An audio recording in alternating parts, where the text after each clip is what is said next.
Hola, muy buenos días. Muchas gracias por la invitación a presentar este día. Mi nombre es Nicolás Westereng y yo soy el director de Medio Ambiente y Cambio Climático de Generadoras de Chile. Y les voy a presentar sobre la trayectoria para alcanzar la carbono neutralidad en el sector energía de Chile. Lo primero, presentarnos, quiénes somos. Nosotros somos una asociación gremial que representa a las empresas de generación que operan en los distintos sistemas eléctricos de Chile, con la diversidad de tecnologías existentes en el país y las que lideran la innovación y transición energética e inversión en energías renovables, con la misión de inspirar, liderar la transición energética a través de la promoción de políticas públicas y buenas prácticas para el mejor uso y la generación de electricidad. Ahí pueden ver las empresas que componen nuestra asociación, son 14 empresas y como mencioné abarcan todas las tecnologías que hoy existen en el país. El trabajo hacia la carbono neutralidad tiene consigo múltiples dimensiones. Bajo el esquema del ODS 7, que nosotros nos enfocamos en tres dimensiones igualmente importantes que deben ser abordadas de manera simultánea.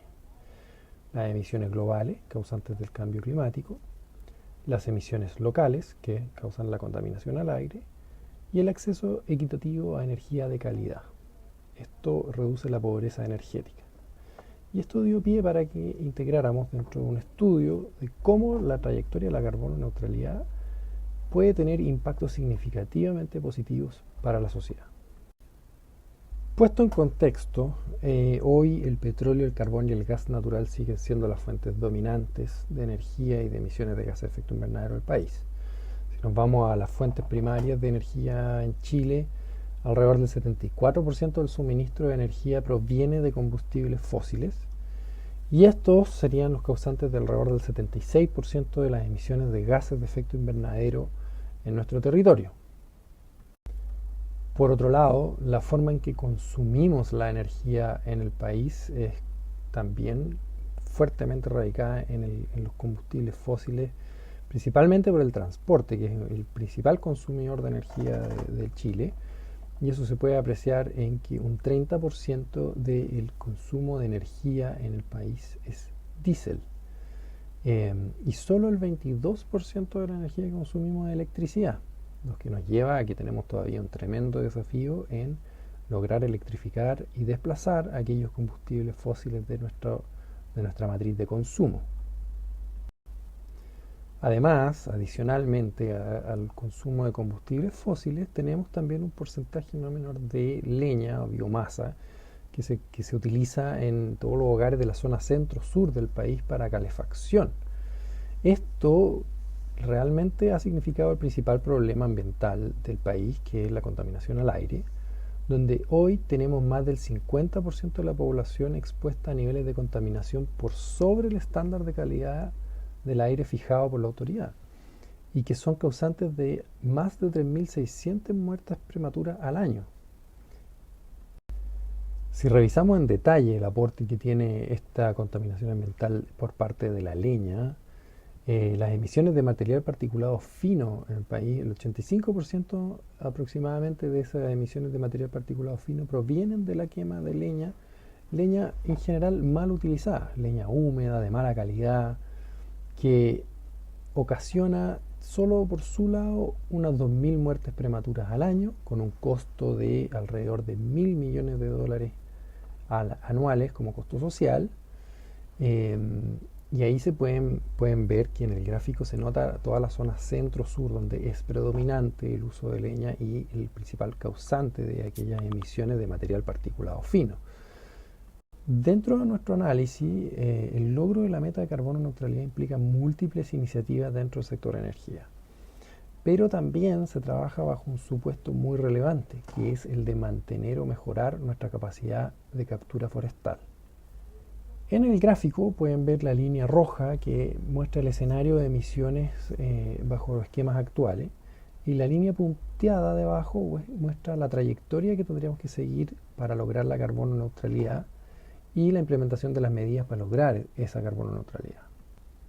Revisando las medidas para lograr la carbono neutralidad al 2050, el sector generación va a tener un gran aporte en la primera etapa, principalmente a través de la masificación en la participación de energías renovables y del retiro de unidades a carbón.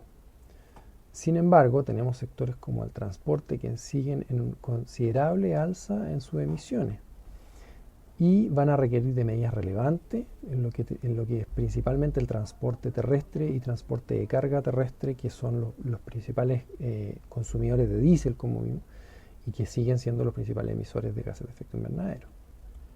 Luego tenemos sector industrial y minero, y así como la edificación, que también van a requerir importantes medidas dentro de lo que es eficiencia energética, electrificación de sus consumos y el paso a combustibles bajos o de cero emisiones para también lograr esta trayectoria. Lo bueno es que en Chile es un país muy rico en recursos energéticos renovables. El año pasado, el 2020, el 47% de la electricidad producida fue de origen renovable, tanto hidroelectricidad, solar, eólica, geotérmica y biomasa. Y como veíamos del gráfico anterior, el sector generación va a tener un aporte importante en las primeras décadas para lograr la carbono neutralidad al año 2050. Pero ya estudios que nosotros hacíamos el año 2018 reflejaban el importante aporte que están teniendo estas fuentes renovables, ya proyectando que alrededor del 30% de la generación eléctrica sería solar para el 2030, donde pasaría a ser la primera fuente de energía eléctrica del país. Eso ya es un tremendo aporte que vamos a tener y que va a reflejar mucha reducción de emisiones dentro del sector generación eléctrica. En Chile fuimos pioneros en lograr un acuerdo para el cierre de centrales a carbón. En el marco de la COP23, tras la creación de la Power and Past Coal Alliance, al año siguiente, el 2018, en Chile nace el primer acuerdo impulsado por el gobierno, generadoras de Chile y las empresas dueñas de termoeléctricas a carbón en el país, para adquirir un compromiso de no realizar nuevas inversiones a carbón en Chile y sentar las bases de un retiro programado de las unidades existentes, con consideraciones técnicas, económicas y sociales. Luego, el año 2019, en el marco de la presidencia de Chile para la COP25, se anuncia el Plan Energía Cero Carbón, que establece ya el retiro total de la matriz eléctrica del carbón para el 2040 y un compromiso para retirar las primeras unidades al 2024, con un cronograma establecido de aquellas unidades que podrían ser retiradas. Hoy, bajo una mirada cada vez más ambiciosa de las empresas, se han anunciado ya el retiro o reconversión de alrededor del 50% de la capacidad existente de carbón, que originalmente en su acuerdo inicial del 2019 era un 30% al 2024. Hoy, bajo los anuncios de mayor ambición de las empresas, tenemos ya programado el retiro o reconversión del 50% de la capacidad de carbón para el año 2025. O sea, en 6 años habremos retirado de los 5 gigawatts existentes alrededor de 2,5 gigawatts en proceso de retiro o reconversión. Y es así como en el estudio que llevamos a cabo de trayectorias pudimos evaluar la costo-eficiencia de aquellas medidas que estaban involucradas dentro de este plan, de esta trayectoria, donde casi el 75% de las medidas que generan las reducciones de gases de efecto invernadero generan ahorros para la sociedad al 2050. Esto es, si se fijan en el gráfico, todas las medidas que están del eje del 0 hacia abajo son aquellas medidas que al final significan ahorros o ingresos netos para la economía. Los que están por sobre, obviamente, son un gasto adicional. Y ahí se puede verificar que un tremendo rol de la electricidad, de la electrificación de varios consumos en el transporte principalmente y en la industria, además de, por supuesto, hábitos como el cambio modal, el uso de mayor transporte público, la mayor eficiencia energética en usos industriales, en la minería, en la edificación, ¿cierto? Nos van a llevar a lograr aquellas reducciones necesarias para la carbono neutralidad y con beneficios económicos.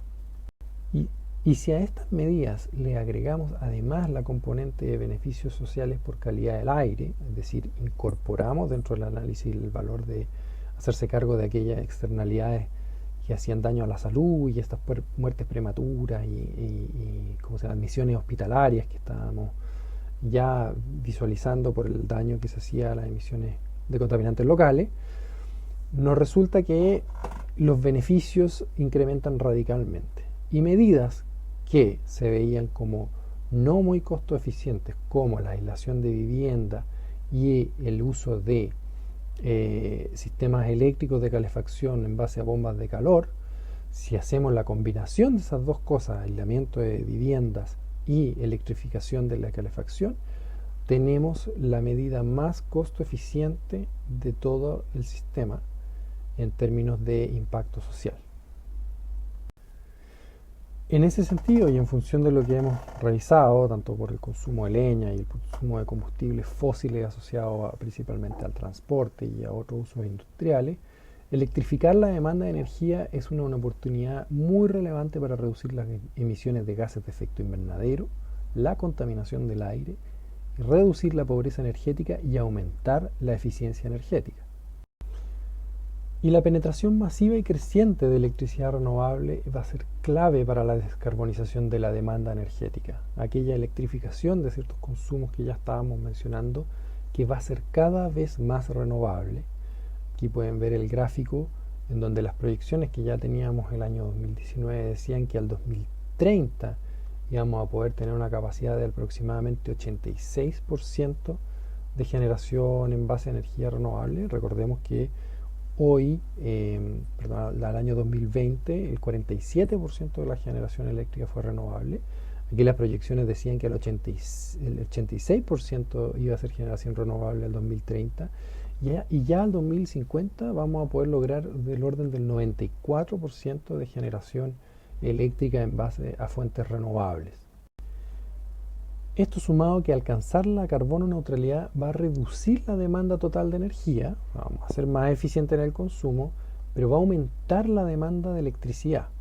O sea, se va a reducir en un 30% aproximadamente el consumo total de energía, pero vamos a incrementar la participación de la electricidad en ello del orden de un 24%. Lo anterior se puede apreciar porque la ruta a la carbono neutralidad va a aumentar a más del doble la tasa de electrificación del país. Y ahí pueden ver que sectores como el transporte terrestre van a ver incrementos sustanciales en su nivel de electrificación, así como la edificación y otros sectores que también van a ir subiendo gradualmente su participación de electricidad dentro del consumo final. Así, en el análisis agregado de la trayectoria a la carbono neutralidad, de estas medidas que estamos incorporando para lograr la carbono neutralidad, al integrar los co-beneficios de calidad del aire, los beneficios sociales de la trayectoria de carbono neutralidad del sector energético aumentan en un 40%. Y los beneficios netos se multiplican hasta por 5 veces o más de 5 veces, considerando aquellas externalidades negativas para la salud de las personas. En conclusión, una trayectoria hacia la carbono neutralidad en Chile trae beneficios sociales netos.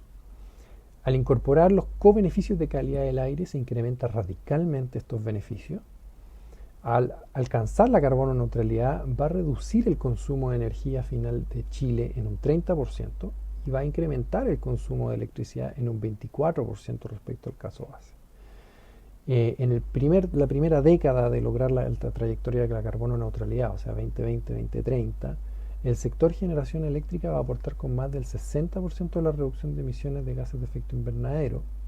Esto obviamente asociado a la mayor penetración de energía renovable y el retiro de centrales a carbón del sistema. La tasa de electrificación nacional va a aumentar de aproximadamente un 24% a un 54%, triplicando su demanda. Y lo anterior reafirma la importancia de una reactivación sostenible que vincule la estrategia climática de largo plazo con acciones que promuevan la creación de empleo, inversión, reducir la pobreza energética y mantengamos el ritmo de penetración de energías renovables y una matriz más limpia. Y como mensaje final, la descarbonización de la economía alineada con una reactivación sostenible en el contexto que estamos viviendo hoy de COVID-19 debe vincular las acciones que promuevan la creación urgente de empleo e inversión con la estrategia ambiental y climática hacia la carbono neutralidad, la resiliencia, la descontaminación urbana y la reducción de la pobreza energética. Muchas gracias y espero que les haya gustado la presentación. Por supuesto, cualquier duda, consulta, ahí está mi correo electrónico y quedo atento a lo que quieran preguntar. Muchas gracias.